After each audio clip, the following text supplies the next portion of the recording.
Good morning, everybody. Curtis Wilkerson here with Andrew Ellis of Natty State Sports, coming to you with another six-pack on this nice Monday in Fayetteville. I got a case of the Mondays, though. I don't know. I mean, I had a nice weekend, but I feel a little, at the start of the work week. So maybe this is what we needed to kind of get us, or at least me, going a little bit to start the week.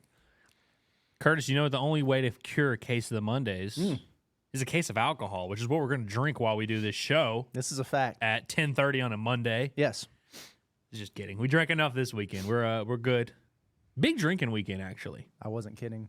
But yeah, it was. No, yeah, I don't drink much, but I was drinking this weekend. There's a lot going on. I mean, I got back in the game. Sometimes you don't want to drink your problems away, but Arkansas basketball will make you want to do that. Yeah. And then it was just, nice weekend. I know you had some family in town and stuff. And Did have some family in town. I was just lonely at home with the dog, but hey, whatever.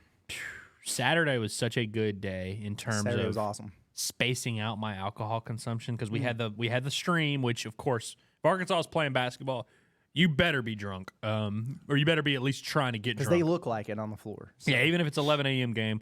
So I had a little bit of mimosas there, a little bit of screwdrivers, whatever you want to call it. Something with orange juice in it. Yeah.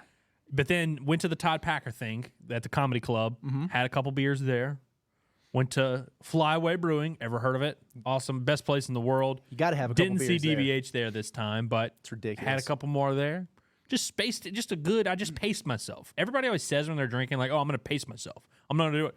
I actually did it the other day. That's good. It's good work. When you get to a certain spot, you want to stay there. You don't want to escalate. Exactly. You don't want to come down. So, yeah, the pacing is good.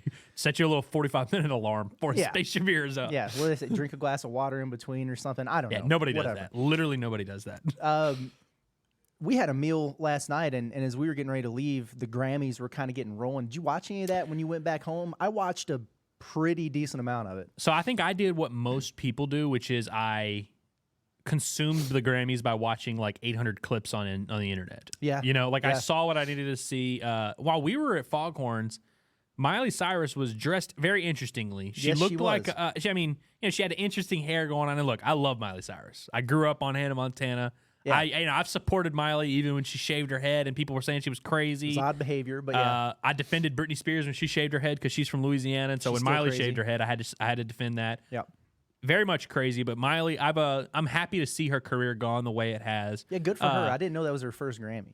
I didn't either, which I thought was cool, but it's another one of those where it's like I don't like none of this stuff actually matters. Like I don't think it defines any of these people as an artist, but it's cool to see her get that. Also, I didn't realize that she performed a song at the Grammys. Like, I went home and was telling Hillary, I was like, oh, dude, I saw Miley Cyrus. She was dressed crazy. It was interesting. And then I pulled it up. Her outfit that she performed in was actually more scandalous than the one she was wearing when Was that the one that was like safety pins or something weird? Like she must have had 4 or 5 outfit changes because every video I saw of her, she was in a different clothes. But she performed her song "Flowers." Had the funny thing where she was like, "Why are y'all acting like y'all don't know this song?" Yeah, she was also fangirling over Mariah Carey, who I guess presented it to her. Which we actually did watch happen. We couldn't hear it, but we watched it happen. A couple of the great MCs, if you will. But Mariah Carey, that just shows you she's still the GOAT, Yeah.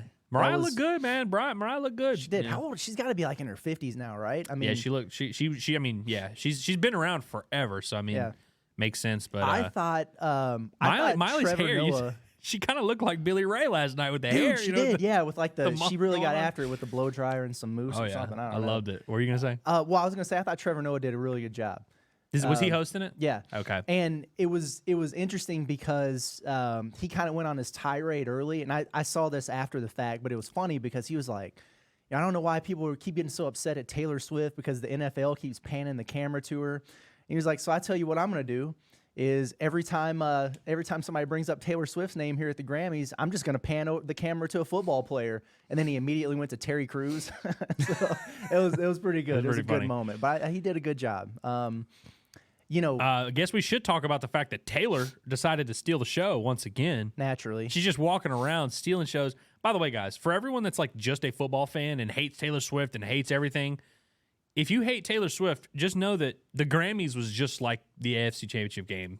The camera was panning to her every 20 seconds. Like, she was this, I mean, not the star of the night. She did win a Grammy, though, right? Yeah. She won Album of the Year. I'd imagine. It announced the new album also. Yep. The Tortured Poets Society. That's wild. Yeah. Interesting. Look, we support Taylor Swift, but like I didn't listen to the last one. I'm not gonna listen to this one. Facts. But people that were really upset about it, it's like, dude, when you're that famous, when you go places, people put cameras on you. That's the way it works. And that's how it was at the Grammys. Like, it's not some conspiracy that Joe Biden put into motion. Right. It's just a very famous person having a camera on them. That's kind of a thing that happens everywhere. Like, if Tom Cruise randomly started going to every Arkansas game, you know what we would do? We'd put a camera on Tom Cruise. They do it on McConaughey when he goes to Texas. Yeah. Like, this is not a new concept that started with Taylor Swift. Did you see, I'm sure you did, I guess it was a week or two ago, I don't know where they were at, some kind of award ceremony or a banquet or something. Well, the clip that went viral, was it Selena Gomez that was like, they were like having a whisper conversation and everybody was trying to determine what they were saying or whatever. Well, so she brought one of those fans, like one of those flip out fans, and she was holding it in front of her face. That way people couldn't read her lips at this thing. Yeah. It's like, dude, you shouldn't have to do that, first of all. But whatever. Performance of the night, though, Easy. you tell me, because I think we're in agreement. We agreed. Fast Car, performance of the night. I mean, that was the coolest moment of the night. And look, it was one of those rare times where like everyone should be happy. Like everyone should be thrilled. It's just a cool thing. Everyone likes that song. Maybe you like the original. Maybe you're like me and you didn't know it until you heard Luke Combs cover it.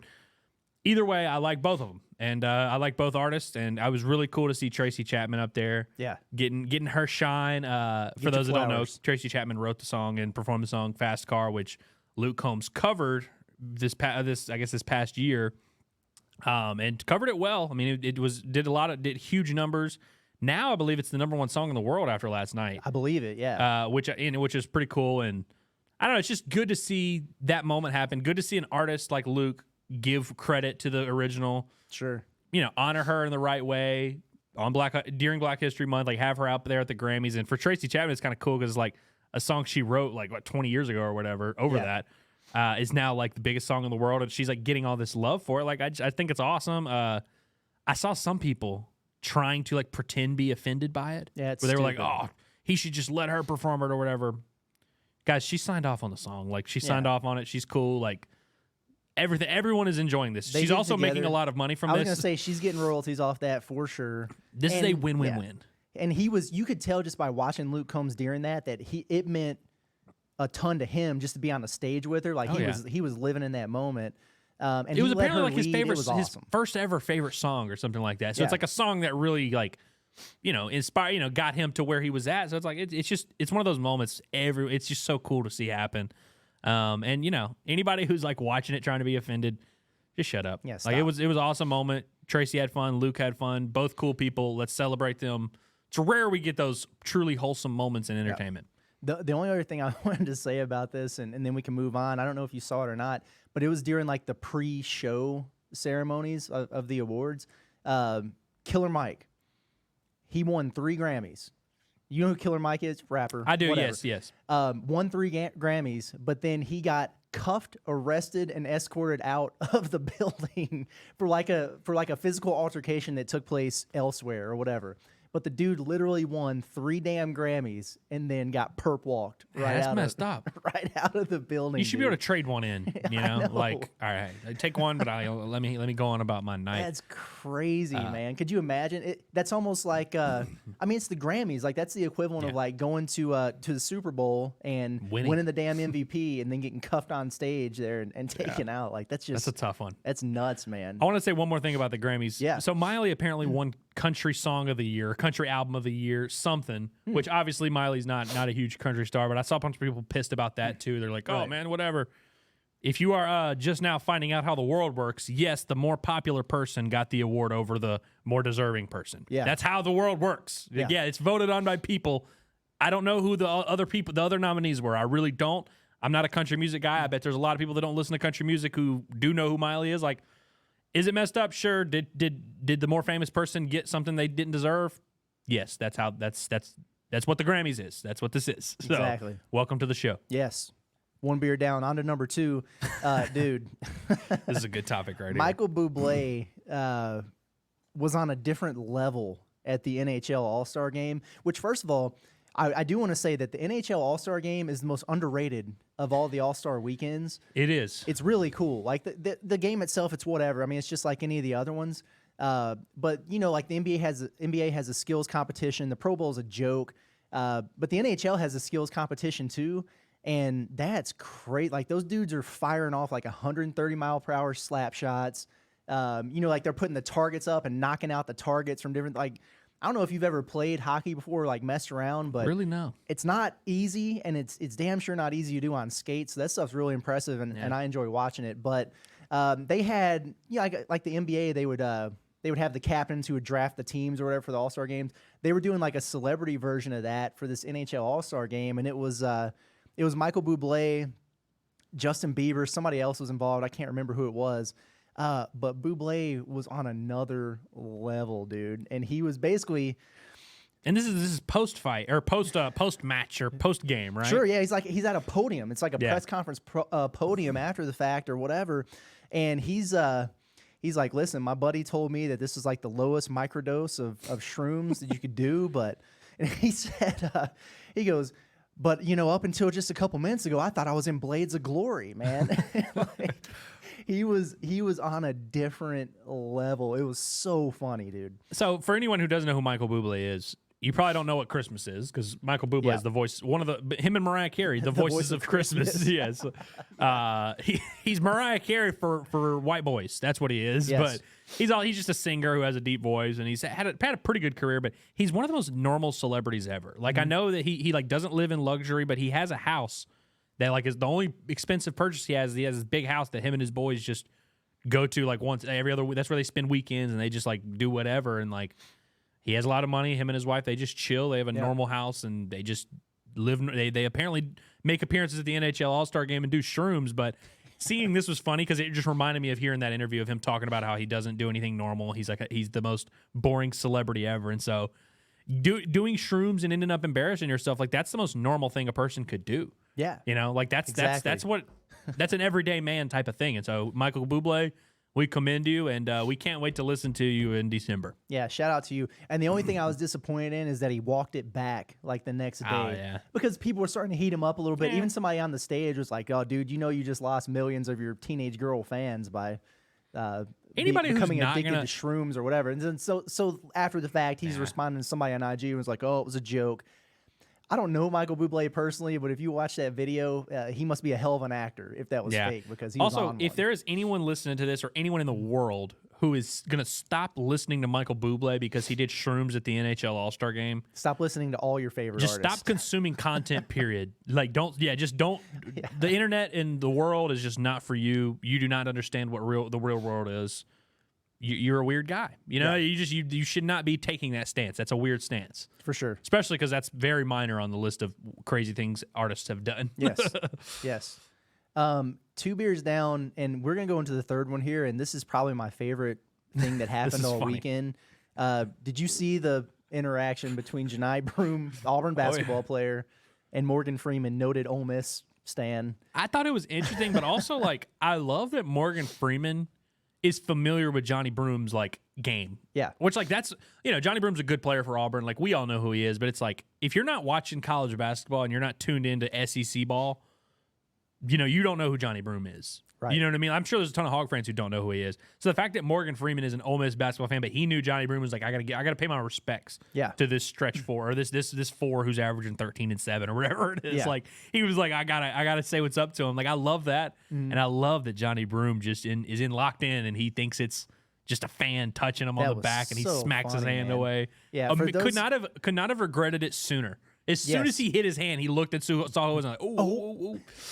Loved it. It was so funny. Yeah, that was great. And for those who didn't see it, Auburn was at Ole Miss, and Janai Broome just was kind of up against the sideline, and he was basically touching Morgan Freeman. And you know how sometimes it's a deal where like somebody will like slap you on the rear end or whatever. Well, Morgan Freeman kind of like tugged on the back of his jersey, and Broome just thought it was a fan, and so he just slapped his hand away. And then as soon as he turned around and saw it was Morgan Freeman, he was like starstruck. It was awesome. He man. immediately started, and as he should. I mean, like, it was just one of those cool moments where it's like I understand exactly what happened. We don't need any explanation. Like Have Morgan you ever Freeman had was cool. one of those situations before?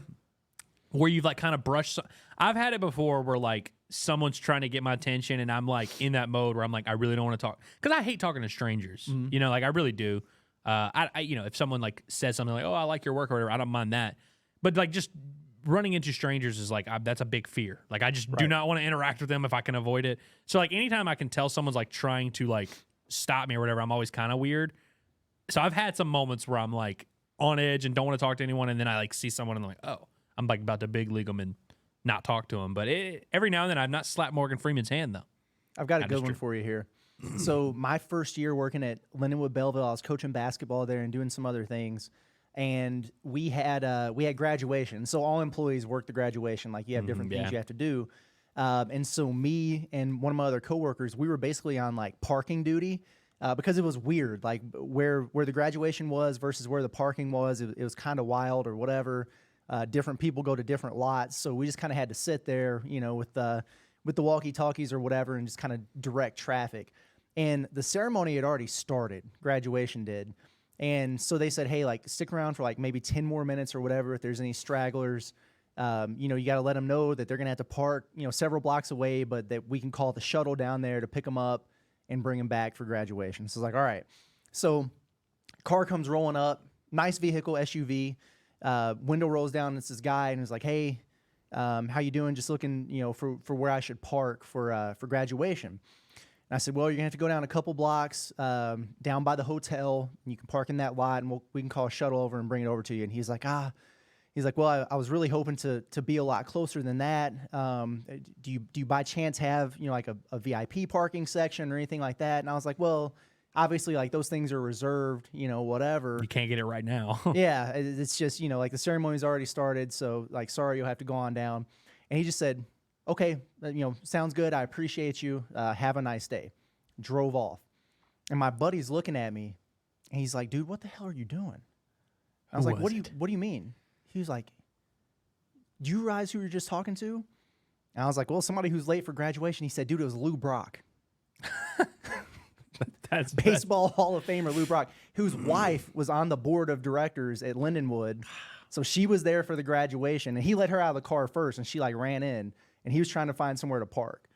I big time Lou Brock is what I did. You did your job. I did my job. I did seek him out. I went in the graduation. I sought him out. I shook his hand. I apologized. And he was like, dude. He probably respected it because he's like, look, this guy just doing his job, man. He ain't got time for no star like me. He's got to do what he's got to do. I felt so bad. That's pretty funny. Super awkward. I'll never forget that moment as long as I live. Just looking over, my buddy's like, what the hell are you doing? I mean, you know, now that I think about it, I kind of big league Dave Van Horn when we saw him out that night. You did at first. Like I didn't realize. Like I just didn't look. Again, I try to avoid eye contact with every stranger possible. So if you saw me and I didn't see you, that's what happened. I try to avoid eye contact with everyone except for people I need to make eye contact with. So I just didn't even. We walked right by him. But yeah, I guess sometimes you're just locked in. You don't notice. That's right. But credit to you for doing your job well. Yeah, appreciate that. Yeah, exactly. Nobody's above the law. Exactly. So. Okay. Yeah. Well, we're halfway down here. We're gonna move on to the fourth topic, and I'm gonna let you take the lead on this one. But this was freaking awesome. This kind of made my weekend. So for anyone that listened to, I guess the Six Pack Friday, I mentioned Renato Moicano. I mentioned Money Moicano, who is fighting this weekend, and we mentioned him on the gambling show. He did have a big win. I'll be honest, it wasn't the most impressive fight. He won unanimous decision, but he was fighting Drew Dober, who's got big power, so he just kind of wrestled him up and just sat on him for a couple rounds. He got his decision, did what he had to do. Fighting a high-level guy, it happens. I'm not going to knock him too much, but so I mentioned his post-fight press conferences before had been so good. And I say press conference, I mean the interview where like Joe Rogan hands you the mic or whatever. In this case, it was Daniel Cormier handing him the mic. So his last one was so good, I knew it was going to be good. Now, I want to clarify, Curtis. I was watching in my living room with Hillary's parents. I had it on all the way. I didn't have the volume up. I just was watching the fights, had it on in the background. Did not listen to the post-fight thing when it happened, but I could tell he was going off, and so I immediately was like just scrolling Twitter looking. And so I read the transcript of this before I got to actually watch the performance live, and the performance is electric. Again, if you're listening, go look it up. Renato Moicano Octagon interview, the most recent one, the one from this past weekend. Tremendous. He hops on the mic, Curtis, and before he could even get a question Daniel Cormier was trying to give him the like, hey, good performance. How do you feel about your performance? Like, what are your thoughts after this big win or whatever? Before he could even get it out, he grabs the mic and says that his 62-year-old father just had a baby. He follows that up by saying when he gets home to Brazil, he's going to get his wife pregnant. This is a direct quote here. Money Moicano 3 is coming. Love that. He also says he loves America and that when he's done fighting, he will come back to America and serve in the police force SWAT team so he can kill the bad guys. This is what he's saying in his post-fight speech. He says people are crazy and that something in America is wrong. He can't put his finger on it, but he's coming back soon and he's going to fix it. By joining the police force, he said he loves this country. He said America's the best country. He's from Brazil, but he says America's the best country. He also promoted his YouTube channel. And Curtis, I think you know MMA Guru, big fat guy that he's not actually that fat, but he looks like a fat guy. He's an MMA YouTuber. But Renato Moicano, while promoting his YouTube channel, calls out MMA Guru and says he's a fat pig, says everybody should subscribe to his YouTube channel. Very interesting. Great work on the microphone by Renato Moicano. And he cashed... I had his money line, had him in a couple parlays. He did what he needed to do. But Renato Moicano is he's must watch TV on the mic. Might be fighting Patty Pimblett next. Who knows? Oh, that could be fun. He tried to get Patty to fight Drew Dober, who he just beat, and then Patty was like, "Why don't I just fight you?" And who knows? I think Moicano would be favored in that fight, but I'd love to see it. Two crazy personalities in the ring. Oh, that'd be fun. Yeah. So it's just fun, but. Credit to Renato Moicano, taking care of business, getting the dub for us, and delivering on the microphone, which is all we ask. And That's he's been all on fire on social media, too. Been on fire, like, to the point where it's like, he's probably tweeted 4 times since we've started this show. He's been tweeting a lot. He's trying to strike while the iron's hot. He's on social media like crazy, but fascinating personality and, not a crazy fun fight. It was in the Apex, but I really like this kid, and like I'm tuned into whatever he's doing. It's funny. He has my attention. 62-year-old father just had a baby, so he's like, I got to get my wife pregnant, man. He was inspired by his dad having a baby, having a little brother. It's pretty crazy. It's big time. Dang, that's kind of crazy though if you think about it. Oh, it's really crazy. Because what is he like? He's probably like 30. Yeah, he's probably. I think he's like maybe like right around 30, 31. He's about to have a kid, bro. Wow, that's nuts, man. Yeah, his dad had a baby, and he wasn't like, "What the hell? Why is my 62-year-old dad having a baby?" Which is what that would happen to me if my dad had a baby. He's just like, I gotta have another one, and then I gotta come back to America and be a police officer. It's tremendous stuff. I mean, it's just this is what we sign up for. This is what we tune in for. People like this. I love it. And behavior. So how does that work? Okay, somebody walk me through a family tree real quick. So his dad just had a baby, so this is his little brother. I guess. I'm assuming it's not with his mom. I'm going to go out on a limb and say that they didn't just decide. I guess that would be his half-brother. But either way, like little brother, and then he's going to knock his wife up and have a child. So what will the relationship be between the two children that'll be about 9 months apart? So I guess that the dad's baby would be his kid's uncle. Right? Does that make sense? Yeah. No? No. It would be his great uncle. Because wait a minute. So it's his brother, and then yes, it's Moicano's brother. It's Renato's brother. So yes, it would be his uncle. We're from Arkansas. It would be his Arkansas. uncle. I have trouble with family tree stuff, but well, what I get in trouble with is the in-law stuff. Because like my brother-in-law is one of my best friends, so I'm always like referencing him, and then I'm like my brother-in-law, and then his brother, who I also am friends with, not related to me at all. Yeah, it's like my brother-in-law's brother, but it's not no relation to me. Those get weird. Aunts and uncles shouldn't psych us up as much as they did, but I'm pretty sure it will just be his uncle. Yeah, that's right. That's right. That gets me in the whole like first cousin twice removed. I don't know what any of that shit Anytime means, if someone tells me that it's like their second or third cousin, it's like, come on. Yeah. Just a fake thing you're doing. What are we doing? What are we doing here? Yeah. We're 4 down. Love it. Oh, yeah. 4 down. Number 5, Shane Gillis, man. First of all, he just had a banger of a pod with Theo Vaughn. He did. It's freaking hilarious if that's your cup of tea.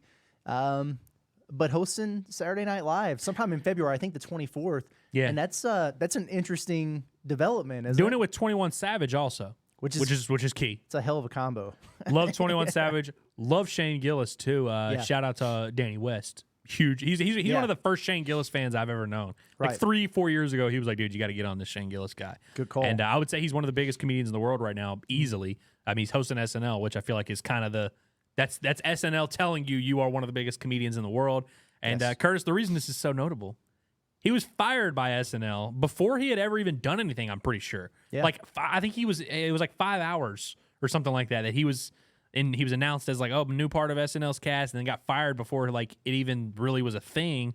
And this is back, I didn't know who Shane Gillis was in 2018. I wasn't secretly like outraged back then. I had no idea this was going on. But it's really cool to see him hosting SNL after, getting the shaft from them 6 years ago. Yeah. Yeah, that is really cool. Didn't he say something along the lines of like, if he ever went back on SNL, that he'd off himself on stage or something? Maybe. I don't know. I'm pretty sure he said that. So I don't know. We'll have to tune Hopefully in and see. that doesn't Maybe, happen, hopefully it doesn't but- happen. I would have to imagine this is going to be pretty funny. Yeah. He's also done some hilarious sketch comedies. I mean, that meme. If anyone's seen the meme of the guy who like puts his gun in his mouth and then it's a fake gun. It's his hand. Let's be cool here. But he's like like that meme. That's Shane Gillis. He's done some funny sketches. Did you see the one with him in the Taco Bell drive-thru? Well, it's funny, Curtis. That's not a sketch. Yeah. but I did see Caleb Presley, who I'm a huge fan of, one of the funniest people in the world. Also went to high school with Jackson Fuller, as did Luke Combs. So this is a big Jackson Fuller, if you're listening, big six-pack episode for you. He went to high school with both of those Third guys. most important person out of whatever Boone, high North school Carolina or whatever, in Appalachian Mountains that he goes to. Yeah. But yeah, so he was hanging out with like those Barstool guys, Caleb Presley, and some of the Bussin' with the Boys, Will Compton, and those guys. And Caleb Presley he went to go use the bathroom, and so Caleb Presley stole his front seat in Taco Bell. And then it's just funny to see famous people doing what we do, because like that's the kind of stuff we do. We get in fights at Taco Bell with each other, and it's cool to see Shane Gillis doing that. And now he's hosting SNL. Shane Gillis is the man. I saw a funny tweet actually about him where it was like, Shane Gillis is great because he's convinced conservatives that he's conservative, and he's convinced liberals that he's liberal, when really he's just the man. Like he really is he's really just a normal guy. And like you have like these rednecks that are like, we love Shane Gillis, he's our guy, man. And then you got like these weird liberal people with blue hair who were like, oh, he's cutting edge, he's real modern. His comedy is really it's really advanced, he's really making fun of, he's on our side. He does a great Trump. He does a great Trump. That's what's funny is he makes fun of Trump, but he's taking a picture of Trump. So it's like he's playing both sides, which, by the way, that's what everyone should be doing, is like playing both sides, doing what you got to do. But I love it because like Shane Gillis is the most normal person in the world, borderline autistic, and he's one of the most famous people in the world now. I mean, he's a huge comedian. If you're not familiar with Shane Gillis, go watch his stand-up in Austin from a couple years ago. It is some of the funniest things I've ever seen. One of the funniest stand-up sets ever. He's great. I look forward to watching him at SNL. Yeah, no, it's absolutely well done stuff. We're 5 down, one we to are go. 5 down, dude. Okay, I got to start the whip around here with the legendary Pat Mahomes Sr. It's tough. Tough stuff. Popped for DUI. Apparently, it's his third. Yeah. And I guess he had to serve a 40-day jail sentence after the second one. That he was just like going in on the weekends. I didn't know you could do that. Like, I saw some people tweeting about that. Like they're gonna have to figure out something because he's got to go to the Super Bowl. His son's playing the Super Bowl in 6 days or whatever it is, 5 days. Yeah, 6 days. But yeah, so it's like I think they're gonna have to.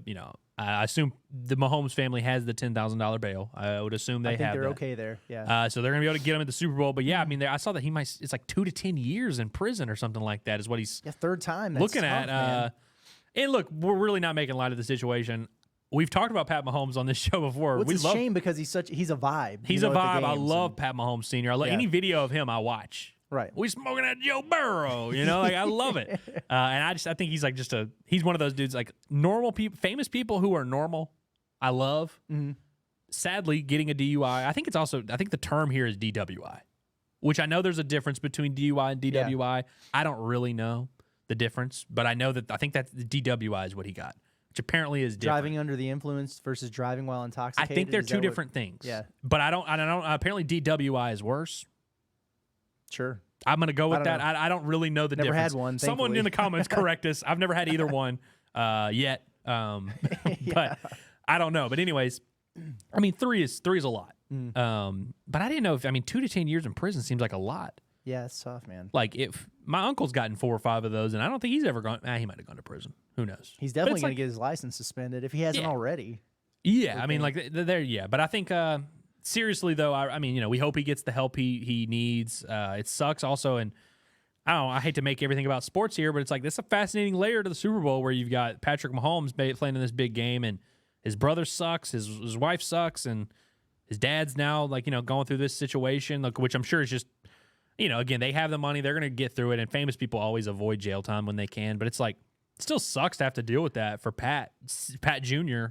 leading up to another massive game in your career. What do you think the dynamic is between Pat Mahomes and Brittany Mahomes? Pat Mahomes Sr. and Brittany Mahomes? I think he doesn't. I don't know. I don't want to speculate. Weird. I bet it's weird. I've never seen them interact on camera at all, and I've seen him at tailgates drinking Hennessy with Baltimore Ravens fans rather than hanging out with his own family. I think him and Pat Mahomes Jr. are boys, and I think it probably ends there.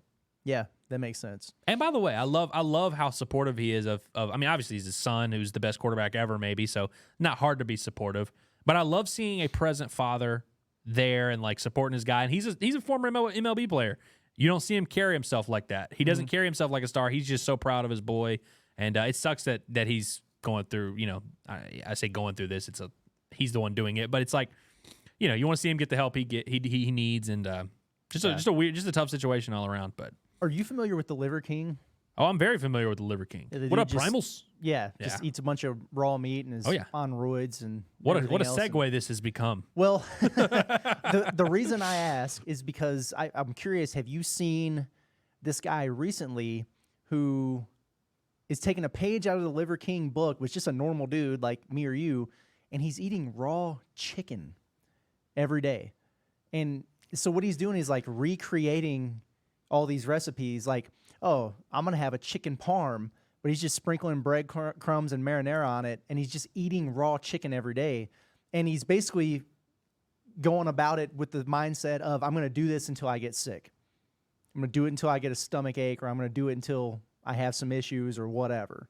And so he's going and getting like the, farm-raised chicken or whatever, and his whole thing, he's been doing it for like 12 days and hasn't gotten sick yet. That's crazy. I think if you want to torture yourself, you should not do weird stuff like that. I think you should just stick your genitals in a pile of ants is what you should do. If like you just want to experience weird, bad stuff, like just cut right to the chase and do something like that. Like these people are weird. What would it take to get you to take just a bite out of a raw chicken breast?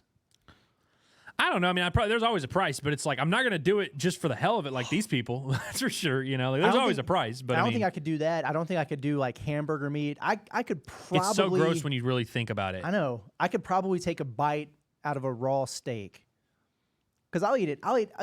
Occasionally. Right, I'll do a medium rare. I'm more of a medium guy, but I think I could do that. But I don't know. Yeah. Man. Again, there's a price for everything. But it's. I mean, like even when I'm eating just normal, like ground beef or like hamburgers at someone's house or whatever, and I can tell it's cooked. I'm like a little like on edge where I'm like, I really hope I'm not, because if you go to someone's house and you eat like slightly undercooked meat, you're sick. Like you just immediately, it's very easy to get sick doing that. And so it's like, man, just raw, just taking a big chunk out of it.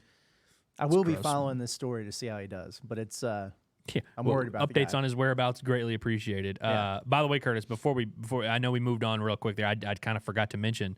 Speaking of that Super Bowl with Mahomes and the Mahomes Sr. and Jr., 90% of the bets and the money are on Chiefs +2.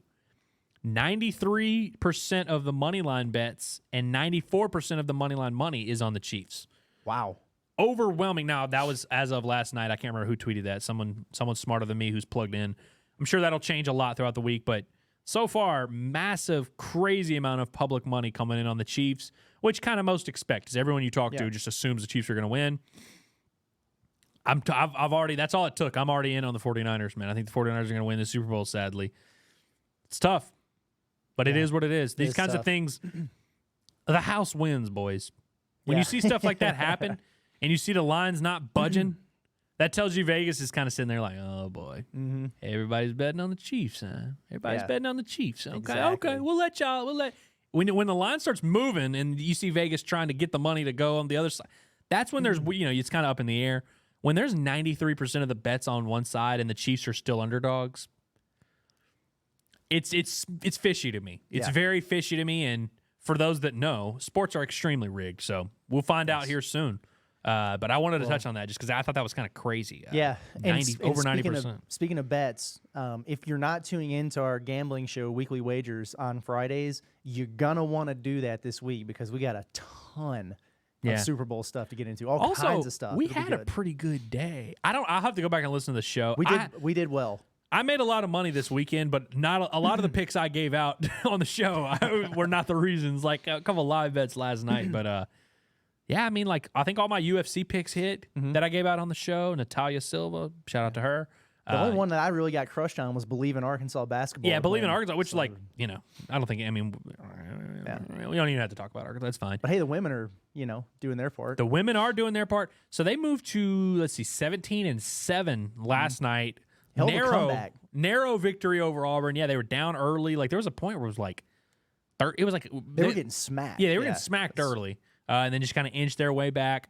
Again, you're not going to like write home about a 2-point win over a pretty average team at home, but they couldn't afford to drop that one. They really couldn't. Yeah. So like coming back and winning that game, that's big. They're 5-4 in SEC now, which is good for 6th place.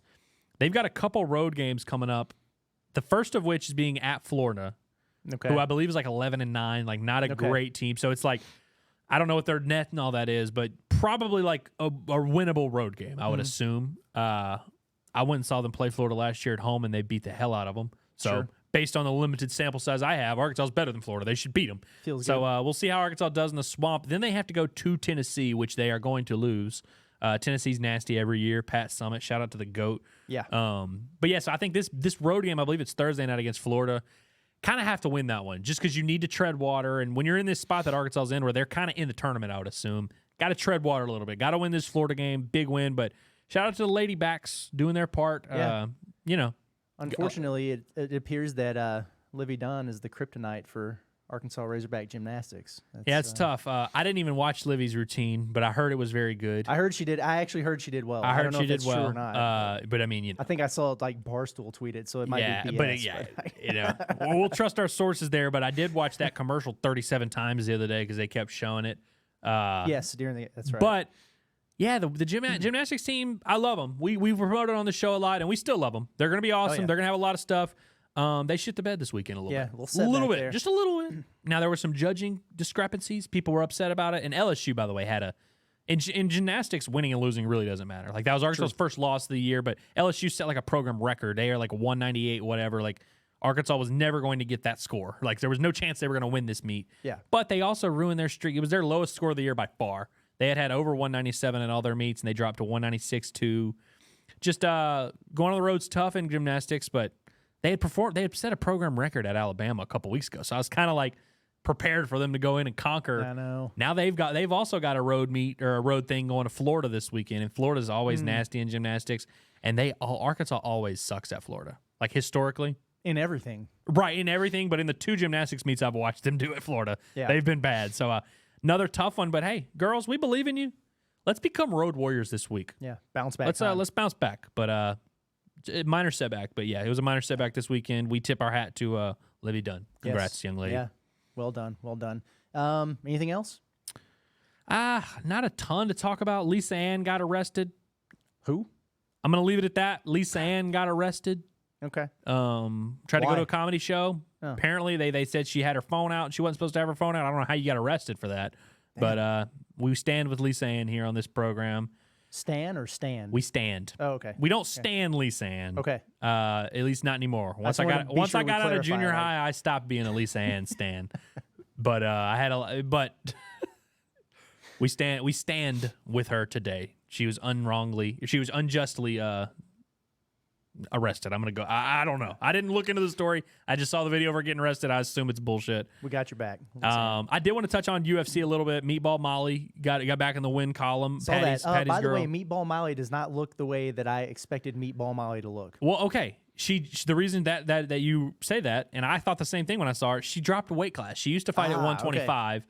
And she's not a big girl at all. Right. I think she just liked fighting at 125 because she didn't like cutting the weight. Yeah. And she had a couple losses, and so they fed her to a can and let her drop down a weight class. But she looked great. Yeah. She had actually been finished by arm bars in her last 2 fights, and so she like hired a jiu-jitsu coach and was like really like adamant. And then she finished this fight via first round arm bar herself, which I thought was pretty cool. she was very emotional after the win. You know, I'm sure the weight cut was tough for her, but it's like it's cool to see stuff like that happen. And she finished that in the first round. First round with like 2 seconds left in the first round. It was really cool, and she was dominant the whole time. It was really fun. Her and Natalia Silva were my parlay I threw out. Natalia Silva, so if anyone who's like watching this really trying to get into MMA and get into women's MMA in particular, the 125-pound division with Alexa Grasso, Valentina Shevchenko, Erin Blanchfield, and a few others. Alexa now this Grasso girl is the feet girl for those wondering. She is the feet girl, and my favorite female fighter right now, Alexa Grasso, stud. But the 125 division, it's hard to put into words how much better it is than the 135-pound division and the 115-pound division. I love Zhang Weili. She's the 115-pound champ. She's head and shoulders better than everyone in that division by a large margin. Does it go above 135? It used to. Amanda Nunes held the 145-pound belt. Okay. And in other organizations, like PFL has a 155. They have a lightweight women's division, which Kayla Harrison used to dominate. Now she's going to try to cut to 135 in the UFC. We'll see how that works. But 120. If you want to get into women's MMA, only watch fights at 125 pounds. But you got a new contender, Natalia Silva, who turned 27 on Saturday. Unanimous decision. Didn't get to finish, but she was very good. It was a technical performance. She looked sharp, and there was like only 12 people there in the Apex, but they were going nuts for her performance. But her and Molly McCann cashed the parlay. Wanted to shout them out. Easy work. UFC's about to heat up, man. We're getting closer and closer. Yeah. Not this weekend. There's a decent main event this weekend that we'll touch on later in the week. Next weekend is the big card. Not the big card. One of many big cards that are coming up. But UFC 298. I can't wait, Curtis. I'm ready to get into it, man. I cannot wait. It's time. We've been teased too much the last couple months here, so it'll be good. Well, hey, hopefully by the end of the week we have a UFC 300 main event, by the way. It's like 67 days away or something like that. Either that or we're going to see Dana White and Crisco. I mean, that's what we've been hearing, but I think our girl Nina's full of shit on that. She might be. By the way, we don't have to touch on it. We don't have to touch on it. But I got nothing else today. I think I'm all good. I think I'm all set. I got it all off my chest. Me either. We covered a lot of things. It's a good weekend. Good Monday show, and we'll be back Wednesday morning for another six-pack for Andrew Ellis. I'm Curtis Wilkerson with Natty State Sports, and we'll talk to you guys soon. Yeah, we will.